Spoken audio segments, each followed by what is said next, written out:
रचना, आप सभी का आज कड़ी में हार्दिक स्वागत करती हूँ। देखिए आज का हमारा बहुत ही बेहतरीन टॉपिक रहने वाला है। जो आज का सेक्शन है हर क्लास से मजेदार रहने वाला है, क्योंकि आज की क्लास में हम लोग जानेंगे कि उल्का पिंड क्या होते हैं।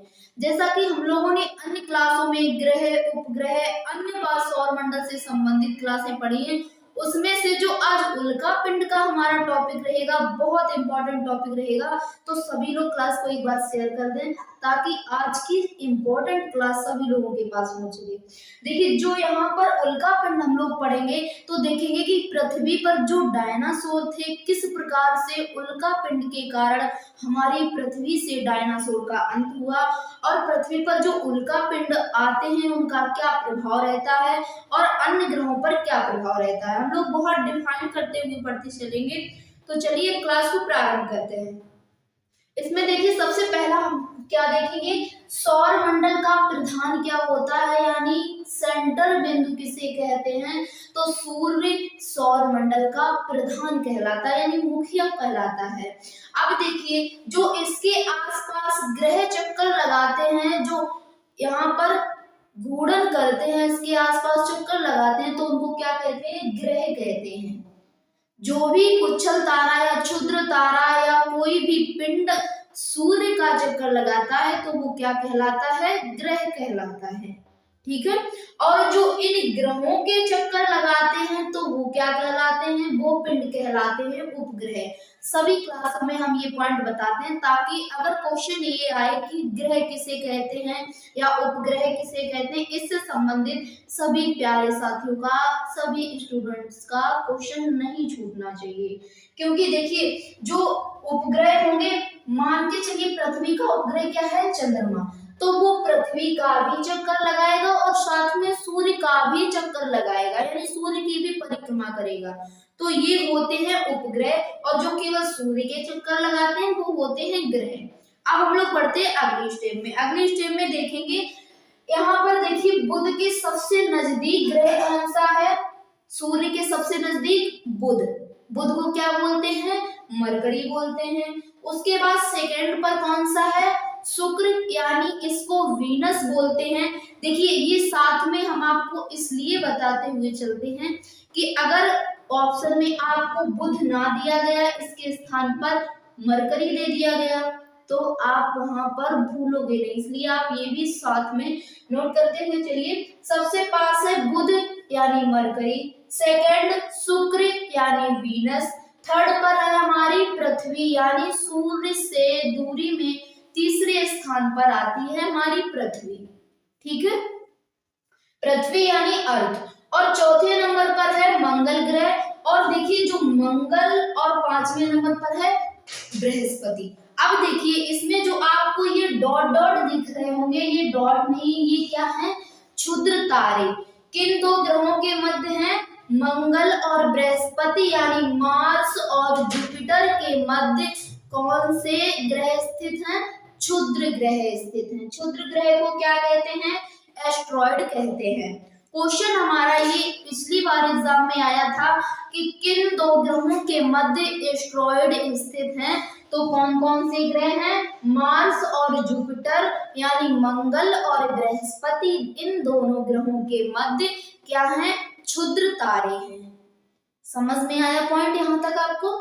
उम्मीद करते हैं सभी प्यारे साथियों को समझ में आ गया। देखिए क्लास एकदम एकाग्रचित होकर लीजिए ताकि जितना हो सके क्लास में ही लर्न हो जाए आपको। ठीक है, जितना अच्छा आप क्लास में याद करते हो उतना आप लिखकर बाद में याद नहीं कर सकते हो, इसलिए एकाग्रचित होकर क्लास लीजिए। इसमें हम बहुत कम लिखाने का प्रयास करेंगे, आपको सिर्फ माइंड फ्रेश में बैठे, यानी आपको जितना होगा क्लास में ही याद करवाएंगे। ठीक है, तो अब देखिए आगे बात करते हैं। इसमें हमारा टॉपिक था उल्का पिंड। तो देखिए जो उल्का पिंड है कहाँ पर, क्षुद्र तारे या उल्का पिंड इन्हीं को बोलते हैं।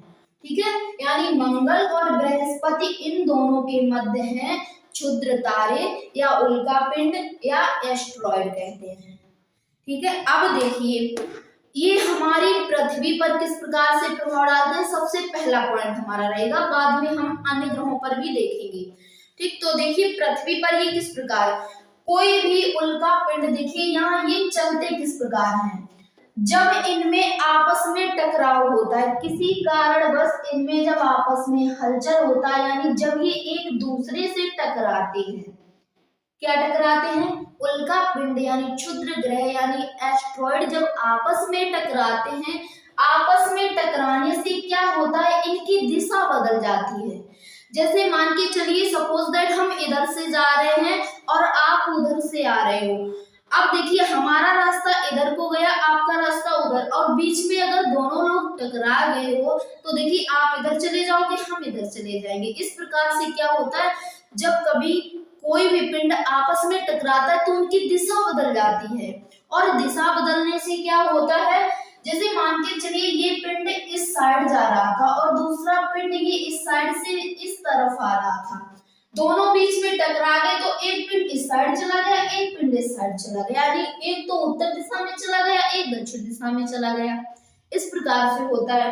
अगर कहीं पिंड यहाँ से चला और एक दूसरा पिंड यहाँ से आ रहा है, दोनों में जब भिड़ जाएंगे, यानी जब दोनों पिंड आपस में टकराएंगे तो एक पिंड इस साइड चला आएगा, दूसरा उस तरफ चला जाएगा, ठीक है, यानी उनकी दिशा बदल जाएगी। अब देखिए दिशा बदलने से क्या प्रभाव पड़ता है, तो यहीं पर तो मेन प्रभाव पड़ता है। देखिए यहाँ पर क्या होता है, जब इनकी दिशा बदली तो पास में कौन सा ग्रह है, मंगल ग्रह यानी मार्स।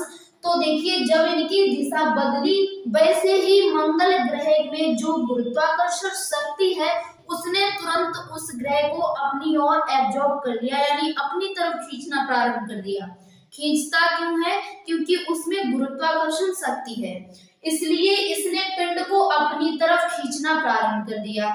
जब ये पिंड को अपनी तरफ खींचेगा, लेकिन जब ये गति करेगा, यानी इस पथ पर इसको गति भी करनी है और यहाँ से इस पिंड को भी अपनी ओर आकर्षित करना है, ठीक है। तो देखिए इसने इस पिंड को अपनी ओर आकर्षित तो किया, लेकिन हुआ क्या, यहाँ पर ये अपना स्थान छोड़ गया, यानी इसने गति की और ये यहाँ से उठकर कहाँ चला गया, अपने पथ पर आगे बढ़ गया।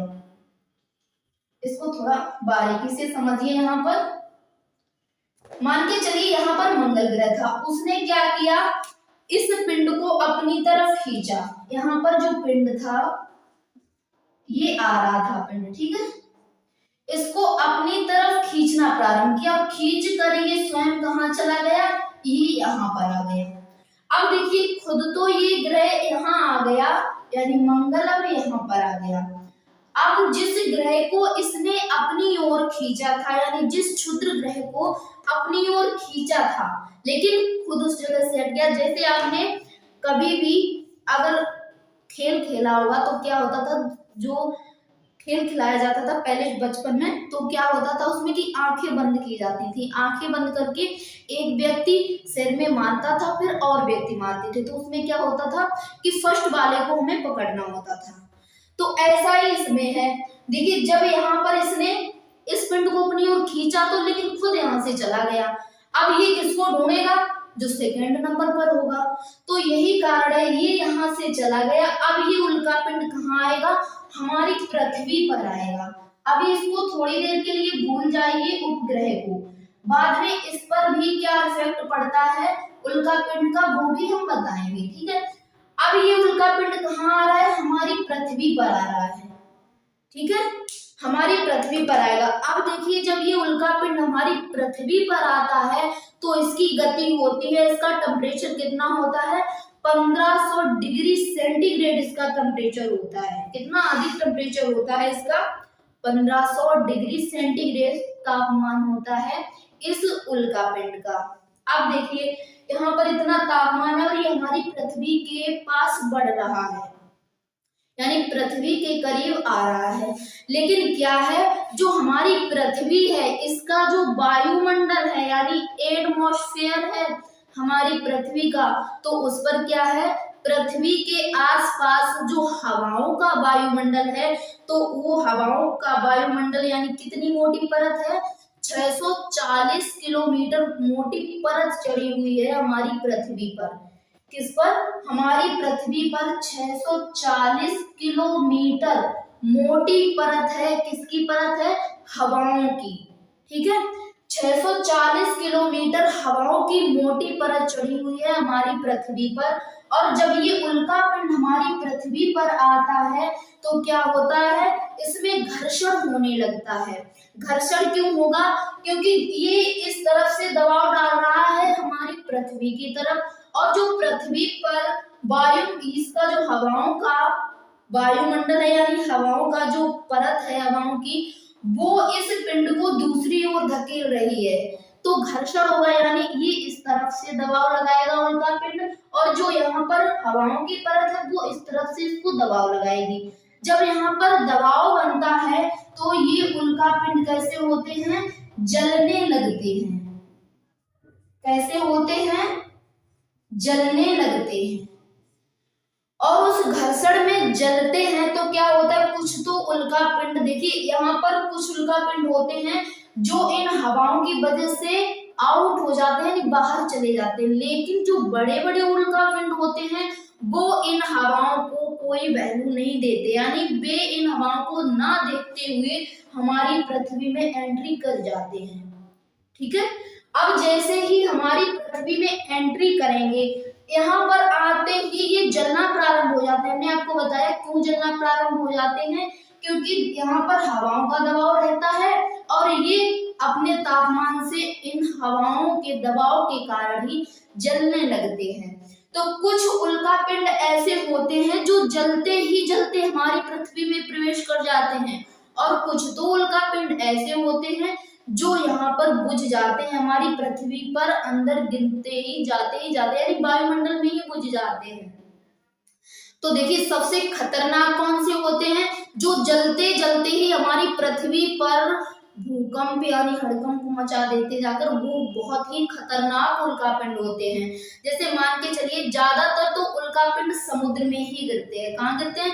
क्योंकि जो हमारी पृथ्वी पर जल है वो कितने हैं, 71% है, और भूमि है वो 29% यानी 29% भूमि है। तो देखिए अधिकतर उल्का पिंड है वो कहाँ पर गिरते हैं, समुद्र में गिरते हैं। लेकिन जो कुछ उल्का पिंड होते हैं वो पृथ्वी पर गिरते हैं जाकर, तो वो बहुत सी जमीन को, यानी अगर बड़ा उल्का पिंड होगा तो उससे हमारी पृथ्वी को बहुत नुकसान होगा, जन धन अन्न की भी बहुत हानि होगी, क्योंकि जिस जमीन पर वो गिरेंगे वहां पर बिल्कुल तबाही मचा देंगे। ठीक है, तो ये इस प्रकार का है। अब देखिए जब ये पृथ्वी पर गिरते हैं, अभी तो एक गिरा, ठीक है, अब देखिए जब ये जलता हुआ हमारी पृथ्वी पर गिरता है तो उसको क्या कहते हैं, उल्का पिंड कहते हैं। और जब ये इस प्रकार से पृथ्वी पर जाता है तो उसको उल्का कहते हैं। अब देखिए अभी तो एक ही गया, लेकिन अगर अधिक संख्या में ये हमारी पृथ्वी पर जाएंगे तो ये क्या कहलाएंगे, ये लाइट सोवर कहलाते हैं। जब ये अधिक ग्रुप के साथ गिरते हैं, यानी एक गया दूसरे को क्या हुआ कि ये जा रहा है हम भी जाएंगे, ठीक है, तो क्या हुआ कि वो जा रहा है हम भी जाएंगे, इस प्रकार से अधिक दबाव में जब गिरते हैं तो वो क्या कहलाते हैं, तो वो कहलाते हैं लाइट सोवर। जब अधिक संख्या में गिरते हैं, क्यों? क्योंकि उससे बहुत अधिक लाइट होती है उनमें। देखिए अभी तो एक जा रहा था, जब हमने बताया कि जलता है, जलने से क्या होगा, प्रकाश होगा, साधारण सी बात है। जब कोई वस्तु जलेगी तो उससे प्रकाश होगा, ये सिंपल सी बात है। अब एक जला तो इतना प्रकाश नहीं होगा, जब ये अधिक संख्या में जाएंगे यहाँ से तो बहुत अधिक प्रकाश होगा, तो उसको क्या कहते हैं, लाइट सोवर कहते हैं। अब देखिए ये जो लाइट सोवर हुआ था कब हुआ था हमारी पृथ्वी पर, पिछली बार ये अगस्त 2017 में देखा गया था।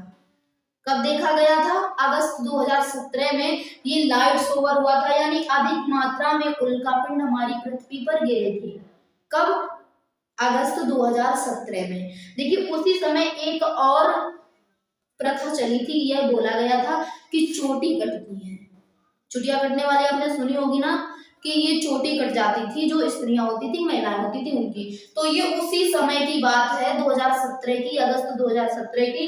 तब क्या हुआ था कि अधिक मात्रा में जो उल्कापिंड थे वो हमारी पृथ्वी पर गिरे थे। तो देखिए ऐसा बताया जा रहा था विज्ञान के द्वारा कि जो पृथ्वी पर ये गिरेंगे उनसे क्या होगा, उससे ये बताया जा रहा था कि रात नहीं होगी। ऐसा बताया जा रहा था, लेकिन ऐसा नहीं था। जो फेसबुक, व्हाट्सएप वगैरह इन चीजों में बहुत अधिक ये छाया हुआ था कि 11 अगस्त को रात नहीं होगी, लेकिन ऐसा नहीं था। देखिए कोई भी चीज होती है, अगर थोड़ी सी चीज है, अगर लोगों के पास जितनी अधिक पहुंचेगी वो उसको उतना ही बड़ा चढ़ा के बताते हैं, ठीक है। तो यही रीजन था, तो ऐसा नहीं हुआ था। अब देखिए इसमें ये बताया क्यों गया था कि रात नहीं होगी, तो इसका एक रीजन है, यहाँ पर आप समझने का प्रयास करें। हमने आपको बताया कि एक उल्का पिंड गया तो थोड़ी सी लाइट हुई, जब अधिक उल्का पिंड जाएंगे तो अधिक लाइट होगी। तो ऐसा कहा जाता था कि रात नहीं होगी, लेकिन ऐसा नहीं था, रात हुई थी। रात भी हुई थी, दिन भी हुआ था, लेकिन रात हुई किस प्रकार की थी कि जब ये अधिक उल्का पिंड गए तो रात में प्रकाश हुआ था। क्या हुआ था? थोड़े समय के लिए अधिक प्रकाश हुआ था, तो ऐसा लग रहा था कि रात नहीं है, दिन हो मानो। हालांकि इतना नहीं हुआ, लोगों ने बताया था कि रात नहीं होगी, लेकिन थोड़ा बहुत प्रकाश हुआ था रात में भी, ठीक है। ये हुआ था, रात हुई थी उस समय, ऐसा लोग बता रहे थे कि रात नहीं होगी, लेकिन हुआ था। तो ये रीजन था उसका कि जब अधिक मात्रा में उल्का पिंड गए तो अधिक प्रकाश हुआ हमारी पृथ्वी पर, और रात थी उस समय तो प्रकाश दिखाई दिया था, यानी रात में भी प्रकाश दिखाई दिया। तो लोग क्या कह रहे थे कि दिन हुआ है, ठीक है। इसी प्रकार रात नहीं होगी, उन्होंने रात को भी दिन बता दिया था, लेकिन ऐसा नहीं था। अब देखिए अगला हमारा इसमें क्या हम लोग टॉपिक पढ़ेंगे, इसमें देखेंगे कि जो उल्का पिंड टूटता है, आपने देखा होगा नाइट में जब आप गर्मियों में, समर के टाइम में अपने छत पर यानी रूफ पे कभी लेटे हुए हो, तो आप देखते होंगे कि जो तारे आसमान में चलते हैं, तो कभी कभी ऐसा होता है कि तारा यहाँ से गया, सूं करके निकल गया, टूटता हुआ, लाइट करता हुआ निकलता है। देखा ना, सभी लोगों ने देखा होगा, क्योंकि छोटा बच्चा हो तो वो भी छत पे लेटता है। आप तो बहुत बड़े बच्चे होंगे, पढ़ रहे होंगे, तो आपने तो कई बार देखा होगा।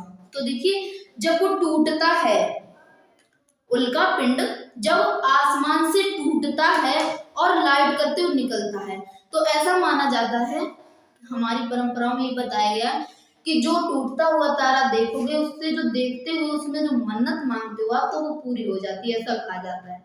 बहुत से स्टूडेंट होंगे, अगर टूटता हुआ तारा दिख गया तो बोलते होंगे, हे प्रभु बहुत चक्कर चल रहे हैं, एक तो फंसा दे प्रभु, ये सोचते होंगे ना बहुत से स्टूडेंट। अरे पढ़ाई के बारे में कुछ मांग लो बेटे, भाई मेरे, दोस्त मेरे, पढ़ाई के बारे में कुछ मांग लो, अगर मन्नत पूरी होती है तो। लेकिन ऐसा नहीं है, आप साइंस के रीजन के अनुसार देखिए, ये उल्का पिंड है, टूटते हैं, ऐसा नहीं होता है कि मन्नत मांगो पूरी हो जाती है, ये सिर्फ कहने की बातें होती है, हमारी प्रथाओं में प्रचलित है, ठीक है। तो ये उल्का पिंड टूटते हुए दिखाई देते हैं। देखिए जब बड़ी मात्रा में टूटते हैं तो बहुत अधिक प्रकाश होता है, ठीक है। अब देखेंगे ये थे उल्का पिंड। अब इसमें हम लोग ये समझेंगे कि पृथ्वी पर जो डायनासोर थे, यानी इस पृथ्वी पर जो क्या थे, डायनासोर थे, यानी 6 करोड़ साल पहले जाइए पृथ्वी पर, तो हमारी पृथ्वी पर कोई मानव का निशान नहीं था, यानी कोई अन्य जीव नहीं था। क्या थे? डायनासोर थे। तो पृथ्वी पर जो डायनासोर थे, अगर इन पिंडों का योगदान ना होता, सहयोग ना होता, यानी क्षुद्र ग्रह हमारी पृथ्वी पर ना गिरते, तो शायद है आज हम लोग पृथ्वी पर नहीं होते, क्योंकि जो डायनासोर थे बहुत अधिक मात्रा में थे हमारी पृथ्वी पर, और जब तक वो हमारी पृथ्वी पर रहते, उम्मीद है कि कोई भी मानव जाति का जन्म हमारी पृथ्वी पर नहीं होता, ठीक है। यानी अगर डायनासोर होते तो हम नहीं होते। तो अब इसमें चलिए कि किस प्रकार से जो ये क्षुद्र ग्रह थे हमारी पृथ्वी पर गिरे, जिससे डायनासोर का अंत हुआ, ठीक है। अभी इसको हम यहीं रहने देंगे, थोड़ी देर बाद इसमें फिर कुछ पॉइंट हम लोग समझेंगे, ठीक है। अब इसमें पहले तो ये समझिए, यहाँ पर ये क्षुद्र ग्रह हैं, ठीक है। अब देखिए कितने पीछे जाएंगे हम लोग, 6 करोड़ साल पहले। चलिए ठीक है, कौन कौन चल रहा है 6 करोड़ साल पहले? 6 करोड़ साल पहले। जब 6 करोड़ साल पहले जाएंगे हम लोग, तो क्या देखेंगे कि बहुत अधिक मात्रा में हमारी पृथ्वी पर क्या थे, डायनासोर थे। तो देखिए एक उल्का पिंड था जिसका नाम था इजिप्टा, अच्छे से नोट करना, बहुत अच्छा नाम है, यानी अच्छे का मतलब ये है कि वो हमारे लिए फायदेमंद रहा, क्योंकि जो अगर वो उल्कापिंड हमारी पृथ्वी पर ना आता तो ना ही डायनासोर का अंत होता और ना ही हम लोग आते अपनी पृथ्वी पर। ठीक है, तो इसलिए वो अच्छा, इसलिए आप नाम भी नोट कीजिए। क्या नाम है? इजिप्ता नाम है उस उल्कापिंड का। अब देखिए, इजिप्ता नाम के उल्कापिंड, जब ये पिंड हमारी पृथ्वी पर गिरा तो क्या हुआ, यहाँ पर समझिए। मान के चलिए ये पृथ्वी है, ठीक है, ये पृथ्वी है और ये एक उल्कापिंड आया, ठीक है, इसका नाम क्या है? इजिप्ता। समझ में आ रहा है सभी लोगों के? इसका नाम है इजिप्ता। जब ये हमारी पृथ्वी पर गिरा आके, तो देखिए इतना भयानक हड़कंप हुआ हमारी पृथ्वी पर, इतना भयानक तबाही मची हमारी पृथ्वी पर कि हमारी पृथ्वी पर धमाका हुआ बहुत बड़ा। जैसे मान लीजिए अभी का बम देख लीजिए, आप किसी भी जगह पर आप बम फेंकोगे तो वहां पर बहुत बड़ा धमाका होता है। तो ऐसा ही कुछ यहाँ पर हुआ था कि जब इजिप्ता नामक ये क्षुद्र ग्रह यानी उल्कापिंड हमारी पृथ्वी पर गिरा, तो क्या हुआ इसके गिरने से? इसके गिरने से 20 हाइड्रोजन बम के बराबर विस्फोट हुआ। समझिए, एक हाइड्रोजन बम में जब इतना विस्फोट होता है तो 20 हाइड्रोजन बम में कितना विस्फोट होता होगा? बहुत अधिक, यानी बहुत बड़ी मात्रा में विस्फोट हुआ था जब ये इजिप्ता नामक क्षुद्र ग्रह यानी उल्कापिंड हमारी पृथ्वी पर गिरा। ठीक है, लेकिन ये गिरा किस स्थान पर? तो वर्तमान में कहां पर ये गिरा था? वर्तमान में मैक्सिको की खाड़ी में गिरा था। कहां पर गिरा था? मैक्सिको की खाड़ी में।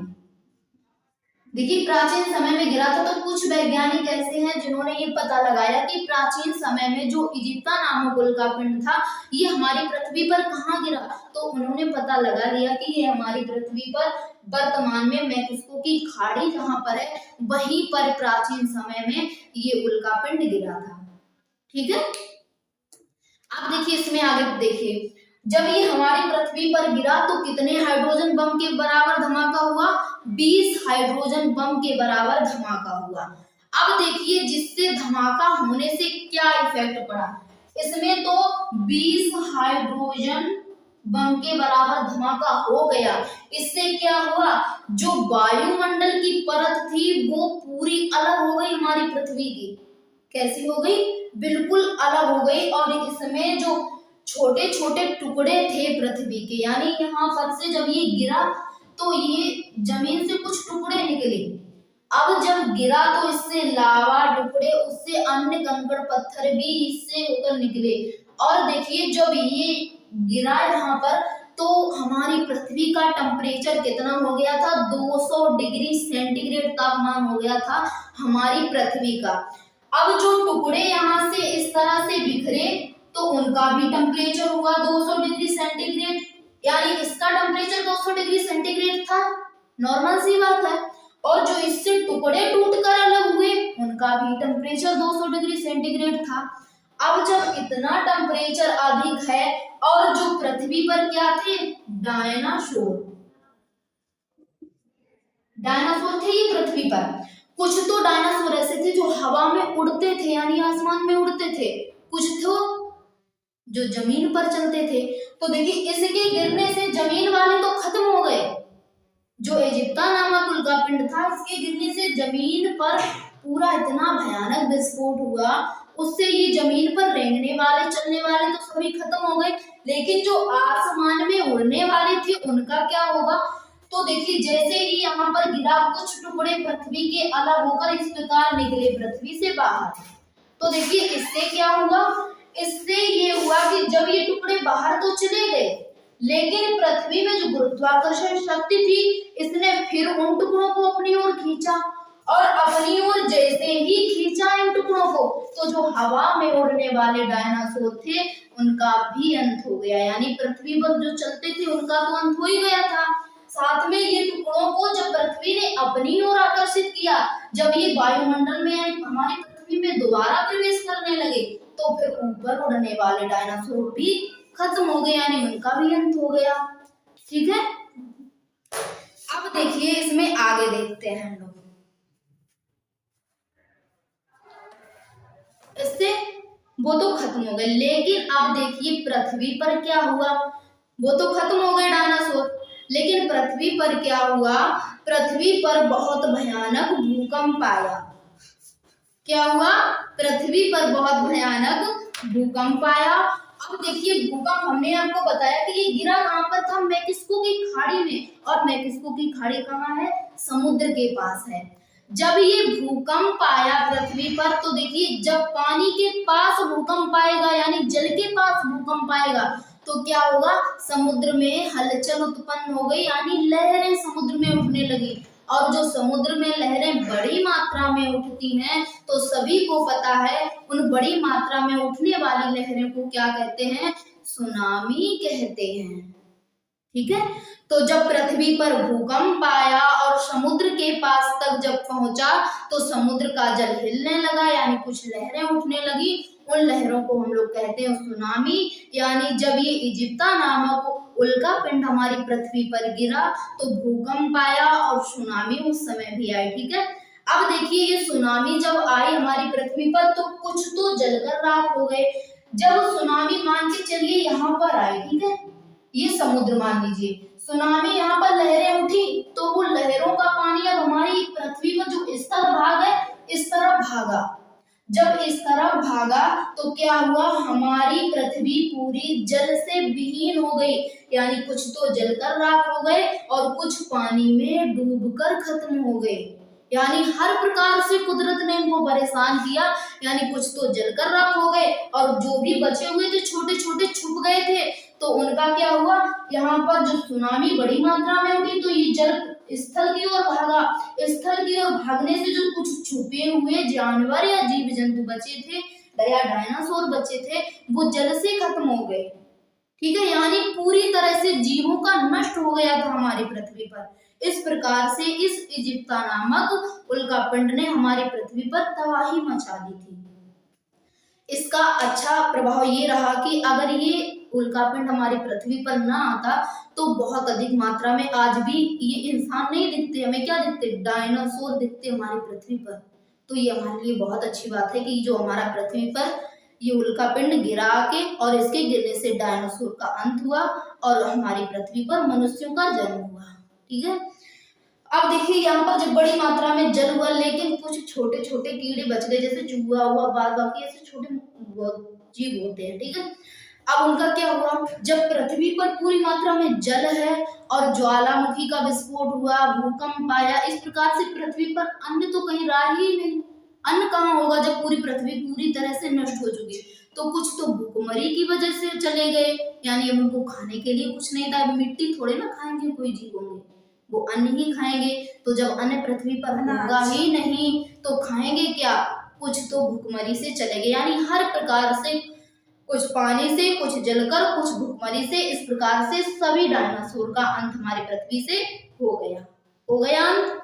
अब आगे चलिए, अब देखते हैं आगे। जब पृथ्वी थोड़ी शीतल हुई इस उल्कापिंड गिरने के बाद, पृथ्वी जब शीतल हुई और अफ्रीका के जो पूर्वी भाग था, जब ये उल्कापिंड हमारी पृथ्वी पर गिरा, इसको हटा देते हैं थोड़ा और इसको समझिए।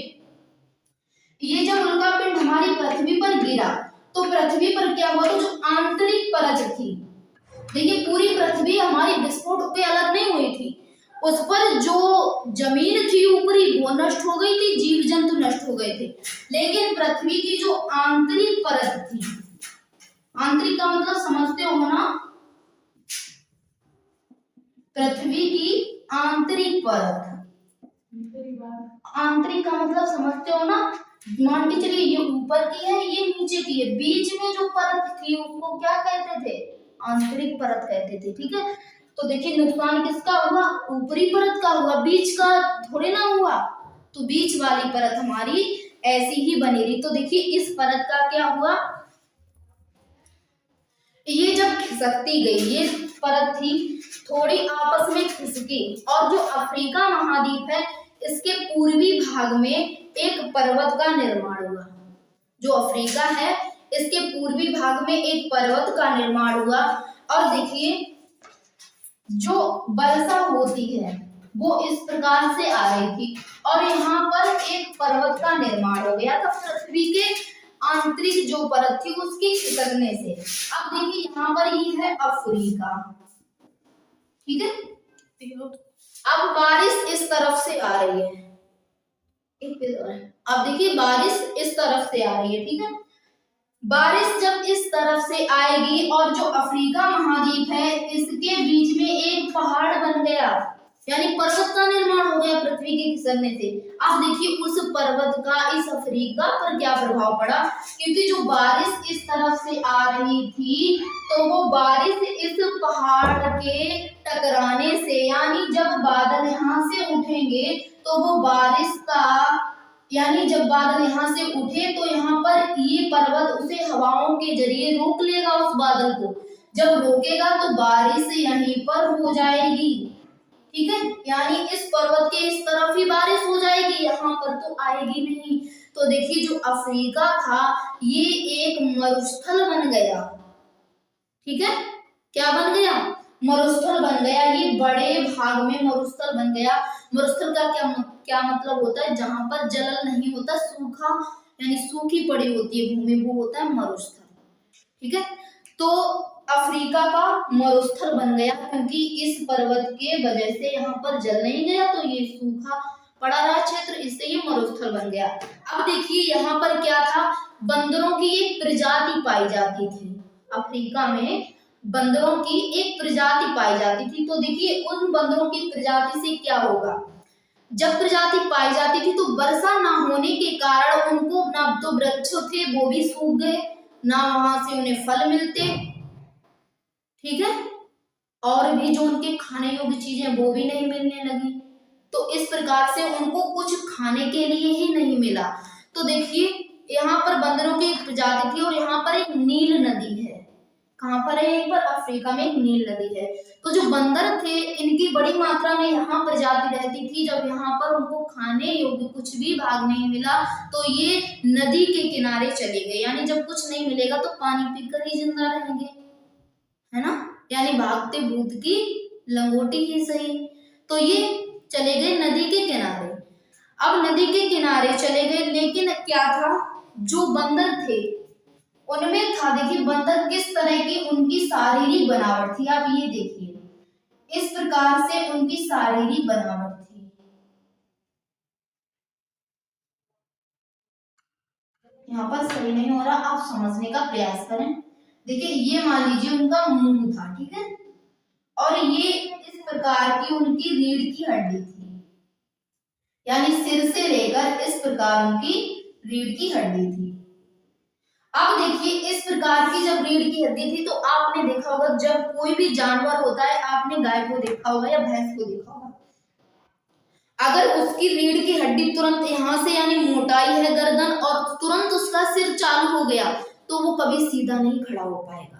अब हमारा क्या है, हम लोगों के ये रीढ़ यहाँ से प्रारंभ हुई लेकिन गर्दन के पास कुछ जगह है और उसके बाद सिर प्रारंभ हुआ, इसलिए हम लोग सीधे खड़े होते हैं। लेकिन क्या हुआ, इनकी ये रीढ़ थी बिल्कुल सीधी थी, जो सिर यहाँ से तुरंत ही प्रारंभ था, इसलिए ये सीधे नहीं चल पाते थे, ठीक है। तो धीरे धीरे इनमें विकास हुआ, इनकी गर्दन में भी थोड़ा विकास हुआ, फिर कुछ समय के बाद ये इसी प्रकार के हो गए और उन्होंने चलना प्रारंभ किया, यानी जो बंदर थे इनमें कुछ चेंजिंग होती गई। तो धीरे धीरे इन्होंने चिंपैंजी, गोरिल्ला इस प्रकार के जो बंदर थे इनकी प्रजाति उत्पन्न हुई और होमो सैपियंस जैसी मानव की प्रजाति यहीं से उत्पन्न हुई।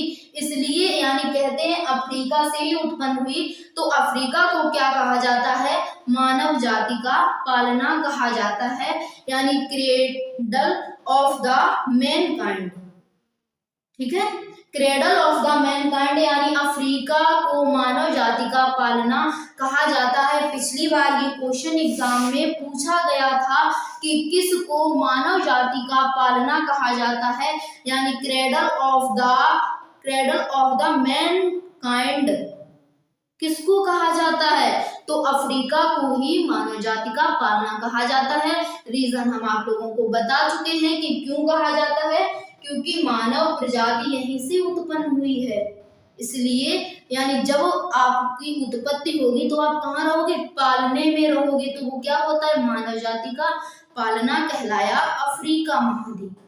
यहाँ तक सभी को समझ में आया? उम्मीद करते हैं कि सभी को समझ में आया होगा। अब आगे बात करते हैं हम लोग। आगे देखिए, इसमें आगे क्या रहेगा, उल्का पिंड। इसमें और कुछ समझिए, देखिए इसमें समझेंगे। देखिए जो यहाँ पर ये उल्का पिंड, देखिए अब पृथ्वी की हम लोग देखेंगे किस प्रकार से घूमती है, घूर्णन करती है। यहाँ पर इस पृथ्वी को हटाइए, अब यहाँ पर देखिए तो पृथ्वी किस दिशा में घूमती है, इस दिशा में घूमती है, यानी इस तरफ से इस तरफ राउंडिंग करती है। ठीक है, थोड़ी देर के लिए मंगल को हम हटा दे रहे हैं क्योंकि इससे थोड़ा डिस्टरबेंस होगा समझने में। अब इसको हटा देते हैं। अब देखिए इसमें एक पॉइंट हमारा बनेगा कि जो उल्का पिंड होते हैं, अगर देखिए पृथ्वी पर कोई उल्का पिंड इस तरफ से आएगा तो वो क्या कहलाएगा, और कोई उल्का पिंड इस तरफ से आएगा तो वो क्या कहलाएगा, क्योंकि ये क्वेश्चन पूछा गया था। ठीक है, तो इसमें दोनों तरह से हम लोग देखेंगे। तो देखिए जब कोई उल्का पिंड यहाँ से चला और इस तरफ से आया, यानी पृथ्वी देखिए घूर्णन कर रही है इस तरफ, और जो उल्का पिंड यहाँ से चला वो आएगा इस तरफ, तो देखिए वो कितनी गति से आएगा, वो 72 किलोमीटर प्रति सेकेंड की स्पीड से आएगा। प्रति सेकेंड उसकी स्पीड क्या रहेगी, 72 किलोमीटर प्रति सेकेंड की स्पीड से आएगा। और जो उल्का पिंड इस साइड से आएगा यानी इस तरफ से चलेगा, उसकी स्पीड कितनी रहेगी, तो 12 किलोमीटर प्रति सेकेंड उसकी स्पीड रहेगी। तो देखिए अब देखिए इसको कहते क्या हैं, तो देखिए जो इस तरफ से उल्का पिंड आएगा उसको हम लोग कहते हैं बोलाइट, यानी इस उल्का पिंड को क्या कहेंगे, बोलाइट कहेंगे। और जो इस तरफ से उल्का पिंड आया उसको क्या कहेंगे, तो उसको उल्का कहेंगे। उसको क्या कहते हैं, उल्का कहते हैं। समझ में आया यहाँ तक। अब देखिए दूसरा पॉइंट तो ये हमारा बनेगा कि इस तरफ से आएगा तो ये बोलाइट कहलाएगा, ये उल्का कहलाएगा। इसमें आप लोग ये बताइए कि सबसे ज्यादा चमकदार कौन होगा, जल्दी से सभी लोग बताइए कि ये बोलाइट चमकदार होगा या उल्का चमकदार होगा। क्योंकि हमने आपको पहले ही बताया जब ये पृथ्वी की ओर जाते हैं तो पृथ्वी पर जो वायु की परत चढ़ी हुई है वो इसको दूसरी तरफ धकेलती है, ये पृथ्वी की ओर अंदर जाने के लिए अपनी शक्ति लगाते हैं, तो इससे क्या होता है, ये जलने लगते हैं। तो आप लोगों को ये बताना है कि सबसे ज्यादा चमक किसमें होगी। तो देखिए इसमें साधारण सी बात है, ये पृथ्वी इस तरफ जा रही है और आप भी इस तरफ जा रहे हो, तो दोनों लोग जा रहे हो। अगर एक ही दिशा में कोई व्यक्ति दोनों जाते हैं तो गति दुगनी हो जाती है। और यहाँ पर क्या होगा, पृथ्वी जा रही है इस तरफ और ये पृथ्वी पर जाएगा इस तरफ से, यहाँ पर है ये। अब क्या होगा, कुछ घर्षण होगा, इसमें अधिक घर्षण होगा, आप देख रहे होंगे इसमें अधिक घर्षण होगा। और जितना अधिक घर्षण होगा वो उल्का पिंड उतना अधिक ज्यादा जलता है, और जितना ज्यादा जलेगा उतनी ही ऊर्जा उसमें ज्यादा उत्पन्न होगी, यानी उतना ही अधिक वो चमकेगा। ठीक है, तो देखिए अब ये उतना अधिक चमकता है और ये कम चमकता है। हालांकि दोनों में प्रकाश होता है लेकिन उतना नहीं होता जितना इसमें घर्षण अधिक लगने के कारण होता है। अब देखिए जब ये उल्का पृथ्वी पर जलता हुआ गिरता है तो इसे क्या कहते हैं, तो इसे उल्का पिंड कहते हैं। क्या कहते हैं, उल्का पिंड कहते हैं। और जब ये बोलाइट हमारी पृथ्वी पर देखिए जाएंगे दोनों पृथ्वी पर ही, चाहे इस दिशा से जाए चाहे इस दिशा से जाए। अब देखिए जब ये उल्का पृथ्वी पर जलता हुआ गिरता है तो उसे उल्का पिंड कहते हैं। और जब ये वाला बोलाइट पृथ्वी पर जलता हुआ गिरता है तो इसको क्या कहते हैं, इसको टेक्सटाइट कहते हैं। क्या कहते हैं, टेक्सटाइट। ठीक है, इसको टेक्टाइट कहते हैं। क्या कहते हैं, टेक्टाइट। ठीक है, समझ में आया। क्वेश्चन ये पूछा गया था कि जो बोलाइट जलते हुए पृथ्वी पर गिरते हैं उनको क्या कहते हैं, टेक्टाइड कहते हैं। उल्का जलते हुए पृथ्वी पर गिरेंगे तो उनको क्या कहेंगे? उल्का पिंड कहेंगे। ठीक है, अब देखिए जब ये पृथ्वी पर गिरते हैं जाकर तो ये क्या कर देते हैं, जो वहां पर गड्ढा हो जाता है, यानी मान के चलिए ये पृथ्वी पर यहाँ गिरा तो ये क्या हो गया, इसको हम लोग बोलेंगे क्रेटर। क्या कहेंगे? क्रेटर कहेंगे। ध्यान से समझना, इससे क्वेश्चन बनेंगे आगे एग्जाम में। क्या होगा कि उल्का पिंड के गिरने से जो पृथ्वी पर गड्ढा होता है यानी गड्ढा होता है उसको क्या कहते हैं? क्रेटर कहते हैं। समझ में आया? क्रेटर कहते हैं। अब देखिए क्रेटर से क्या होगा, यहाँ पर तो गड्ढा हो गया उल्का पिंड के गिरने से। अब जब कभी बारिश आएगी यानी बरसात आएगी तो बरसात के मौसम में इसमें पानी भी भर गया। क्या हो गया? पानी भी भर गया। तो इसको क्या कहेंगे? अब क्रेटर झील कहेंगे। यानी पानी भर जाने से क्या कहेंगे इसको? क्रेटर झील कहेंगे। ठीक है, पानी जब भर जाएगा तो इसको क्या कहेंगे? क्रेटर झील कहेंगे। इसका एक चलता फिरता उदाहरण है महाराष्ट्र की लोनार झील। यानी महाराष्ट्र में एक झील है, कौन सी है? लोनार झील। तो उस लोनार झील की उत्पत्ति कैसे हुई है? उल्का पिंड जी गिरा था महाराष्ट्र में और वहां पर गड्ढा हो गया था और कृत्रिम वर्षा जब हुई थी तो वहां पर जल भर गया था और जल जब भरा तो वो झील कहलाई। और कौन सी झील है? लोनार झील, जो महाराष्ट्र में है। वो किस प्रकार की झील है? क्रेटर झील है। इंपॉर्टेंट क्वेश्चन है, सभी स्टूडेंट अच्छे से नोट कीजिए। क्वेश्चन ये पूछा गया था कि महाराष्ट्र में जो लोनार झील है ये किस प्रकार की झील का उदाहरण है? तो किस प्रकार की झील का उदाहरण है?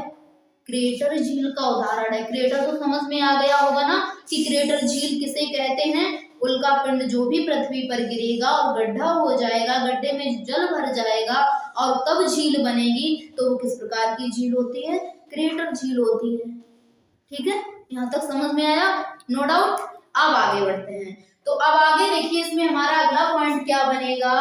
अगला पॉइंट हमारा ये बनेगा कि पृथ्वी पर इसका क्या प्रभाव पड़ेगा। यानी जो उल्का पिंड होते हैं पृथ्वी पर जो अधिक मात्रा में प्रभाव पड़ेगा उसका क्या प्रभाव रहेगा? थोड़ा समय और दीजिए, आपको हम अच्छे से इसमें समझाएंगे कि पृथ्वी पर और इफेक्ट पड़ते हैं। क्योंकि हमने आपको एक पॉइंट और इस क्लास में दिया है कि जो हमारी पृथ्वी है ये 24 घंटे की ना होकर ये और अधिक समय की हो सकती है। यानी एक दिन इसमें 24 घंटे का ना होकर और अधिक बड़ा होगा। तो क्यों होगा? उसका एक रीजन है। तो इसमें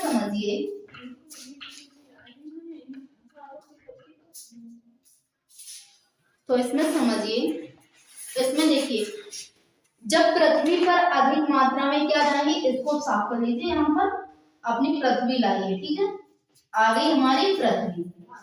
ठीक है, आ गई। अब देखिए पृथ्वी आ गई हमारी। अब पृथ्वी पर बात करते हैं कि जब अधिक मात्रा में उल्का पिंड आते हैं तो हमारी पृथ्वी पर इसका प्रभाव क्या रहता है कि रेड रेन होती है। मान के चलिए जब उल्का पिंड बड़ी मात्रा में आ रहे हों और उसी समय बारिश होने लगे तो किस प्रकार का पानी दिखाई देगा? बारिश का रेड यानी लाल दिखाई देगा। ऐसा बहुत कम देखने को मिला, लेकिन प्राचीन काल से अब तक बहुत बार ये हो चुका है। अधिक मात्रा में उल्का पिंड आया और उसी समय बारिश प्रारंभ हो गई तो बारिश में जो बूंदें गिरी थी उल्का पिंड की वजह से वो किस प्रकार की दिखने लगी? रेड दिखने लगी। ठीक है, तो उसको रेड रेन बोलते हैं। यानी हमारी पृथ्वी पर ये इफेक्ट पड़ता है। दूसरा क्या है? Global warming. पहला था इसमें रेड रेन और दूसरा है ग्लोबल वार्मिंग। इसका क्या होता है? इससे देखिए यानी हम ग्लोबल वार्मिंग पर क्या प्रभाव पड़ता है, हमारे पर्यावरण पर क्या प्रभाव होता है? जो टेम्परेचर होता है ना कुछ समय के लिए ये घट जाता है। कैसा होता है? ग्लोबल वार्मिंग यानी कुछ समय के लिए इसका जो तापमान है वो बढ़ जाता है, घट नहीं जाता, बढ़ जाता है। ठीक है, उल्का पिंड के हमारी पृथ्वी पर आने से। और दूसरा क्या है? मास एवं द्रव्यमान जिसको बोलते हैं, मास उसी को बोलते हैं, ठीक है, अलग नहीं समझना। मास एवं ग्रोइंग, इसका मतलब क्या होता है, पृथ्वी का जो द्रव्यमान है वो बढ़ जाता है, ठीक है, पृथ्वी का जो द्रव्यमान है वो बढ़ जाता है, तो उसको लिख लीजिए द्रव्यमान बढ़ना, ये भी प्रभाव पड़ता है उल्कापिंड का। अब देखिए द्रव्यमान बढ़ेगा कैसे, द्रव्यमान इस प्रकार से बढ़ेगा, मान लीजिए हमारी पृथ्वी को ना मानिए, भी पृथ्वी को नहीं, मान लीजिए कोई थैला हम लिए हैं, थैले में क्या है, 1 किलो चीनी मान लीजिए, ठीक है, थैले में 1 किलो चीनी थी, लेकिन थोड़ी दूर हम और चले, हमने क्या सोचा कि यार एक बिस्किट और ले लें, ठीक है, क्या लेने, बिस्किट, तो थैले में पहले तो 1 केजी सिर्फ चीनी ही थी, लेकिन आगे जब हम पहुंचे हमने एक बिस्किट ले लिया, हालांकि उसका वजन नॉर्मल है, फिर भी वो अगर थैले में डालेंगे तो कुछ तो वेट बढ़ेगा ना, तो यानी द्रव्यमान में बढ़ोतरी हुई, वजन में बढ़ोतरी हुई। तो देखिए जो उल्कापिंड होते हैं इनका जब कुछ भाग हमारी पृथ्वी पर गिरता है तो पृथ्वी का द्रव्यमान बढ़ता है, ठीक है, द्रव्यमान बढ़ता है। दूसरा इफेक्ट इसमें क्या रहेगा, घूर्णन गति में प्रभाव पड़ेगा।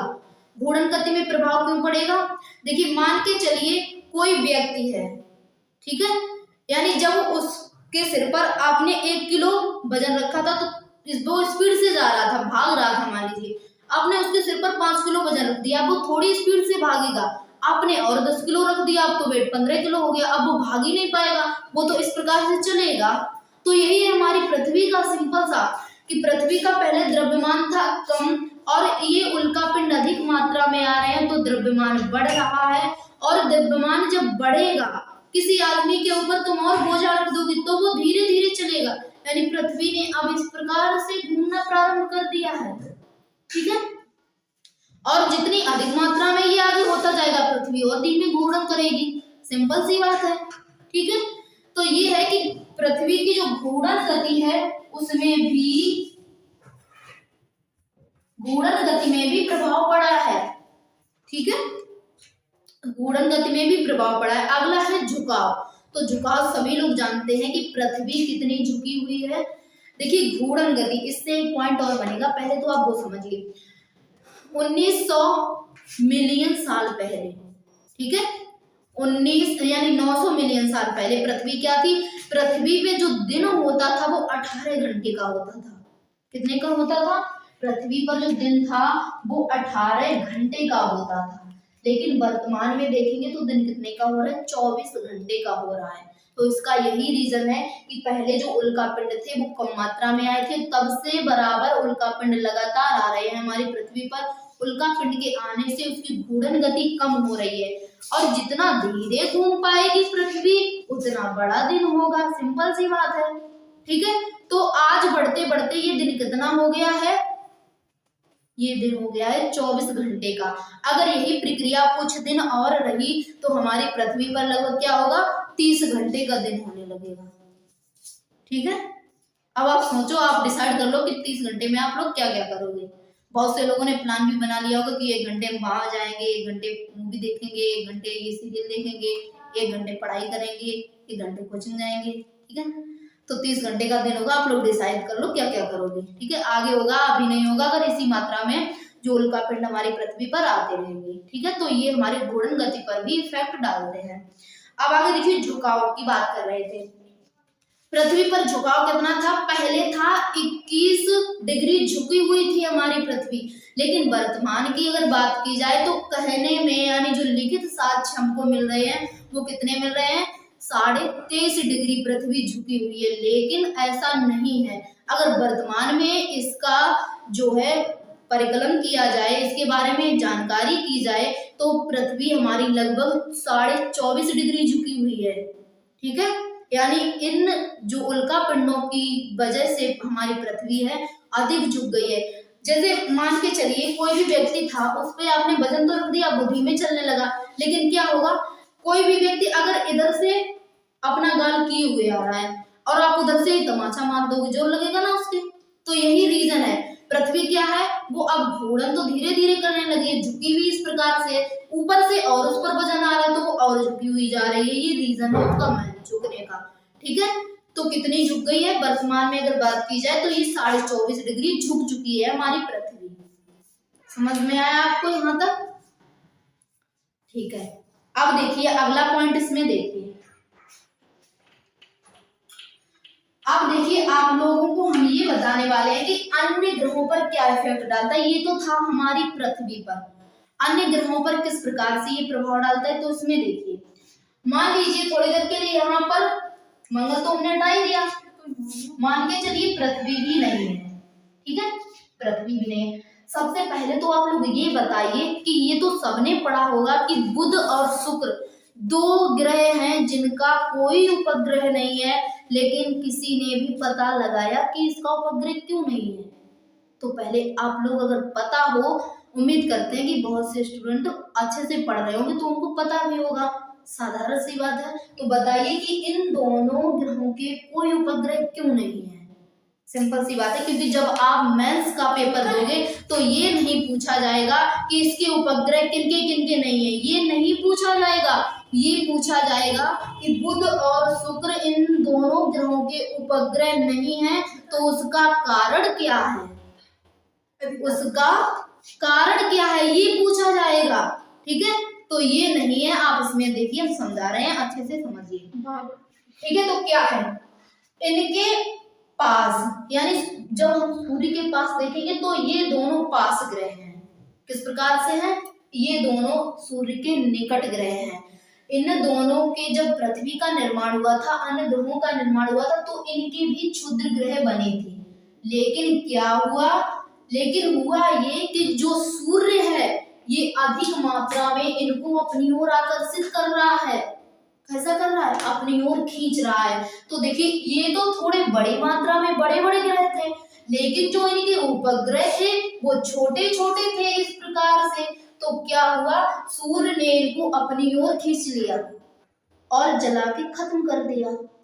तो इसलिए यही रीजन है, इन दोनों ग्रहों के कोई उपग्रह नहीं है, इसका तापमान से कोई संबंध नहीं है। ठीक है, इन ग्रहों के यही, और जो हमारी पृथ्वी है ये थोड़ी दूरी पर आ जाती है। हालांकि इसमें और भी उपग्रह थे, तो उनका भी यही हाल हुआ कि जो छोटे छोटे थे उनको तो सूर्य ने अपनी ओर खींच लिया, लेकिन जो चंद्रमा था ये थोड़ा बड़ा था, इसलिए इसको अपनी ओर नहीं खींच पाया सूर्य। तो ये आज भी हमारे पास है, यानी पृथ्वी के पास है। तो अगर कोई पूछे कि बुध और शुक्र के पास कोई उपग्रह क्यों नहीं है, अगर मेंस में आपको लिखने को दे दिया जाए तो आप लोग किस प्रकार से लिखोगे कि ये दोनों ग्रह सूर्य के अधिक नजदीक होने के कारण जो इनके